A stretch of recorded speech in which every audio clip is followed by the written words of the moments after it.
जय माता दी। आज नवरात्रि का 5वां दिन है। आज माँ दुर्गा की 5वीं शक्ति स्कंद माता की पूजा आराधना की जाती है। माता का यह स्वरूप वात्सल्य रस से ओतप्रोत है। उनकी गोद में स्कंद बाल स्वरूप में विराजित हैं। माँ अपने स्वरूप में अपने वाहन सिंह पर विराजित हैं और स्कंद माता की 4 भुजाएं हैं। अपनी दाईं ओर की भुजा से माँ स्कंद को गोद में पकड़े हुए हैं और नीचे की भुजा में कमल का फूल है। बाईं ओर ऊपर की भुजा वर मुद्रा में है और नीचे की भुजा में भी कमल का फूल है। इनका वर्ण बिल्कुल शुभ्र है। कमल पर विराजमान होने के कारण इन्हें पद्मासना भी कहा जाता है। स्कंद माता पर्वतराज हिमालय की पुत्री होने के कारण पार्वती भी कही जाती हैं। इसके अलावा महादेव की पत्नी होने के कारण इन्हें माहेश्वरी नाम भी दिया गया। अपने गौर वर्ण के कारण इन्हें गौरी भी कहा जाता है। माता को अपने पुत्र से अति प्रेम है, इसीलिए पुत्र के नाम से पुकारा जाना उन्हें उत्तम लगता है।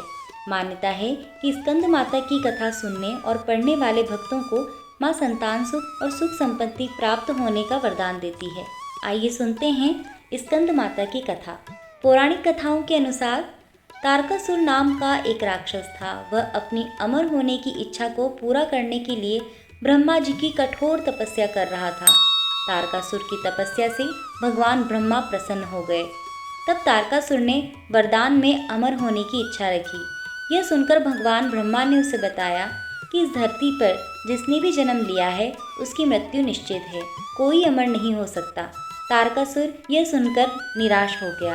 इसके बाद उसने यह वरदान मांगा कि भगवान शिव का पुत्र ही मेरा वध कर सके। तारकासुर ने सोचा भगवान शिव कभी विवाह नहीं करेंगे और ना ही उनका पुत्र होगा। तारकासुर का यह वरदान प्राप्त करने के बाद लोगों पर अत्याचार करने लगा। तंग आकर सभी देवता भगवान शिव से मदद मांगने लगे। तारकासुर का वध करने के लिए भगवान शिव ने माता पार्वती से विवाह किया।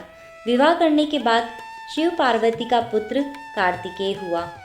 पार्वती ने अपने पुत्र स्कंद यानी कार्तिकेय को युद्ध के लिए प्रशिक्षित करने के लिए स्कंद माता का रूप धारण किया।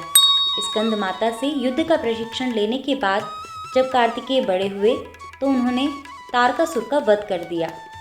इस प्रकार असुरों का कल्याण करने के लिए माता ने देवी स्कंद का रूप धारण किया। मान्यता है कि स्कंद माता की पूजा करने से और कथा सुनने और पढ़ने से संतान सुख की प्राप्ति होती है। माता को केले का भोग अति प्रिय है। स्कंद माता की कृपा से मूढ़ भी ज्ञानी हो जाता है। कहा जाता है कि कालिदास द्वारा रचित रघुवंशम महाकाव्य और मेघदूत रचनाएं देवी स्कंद माता की कृपा से ही संभव हुई है। आशा है आपको स्कंद माता की कथा ज़रूर पसंद आई होगी। मिलते हैं एक नई कथा के साथ अगली वीडियो में। जय माता दी।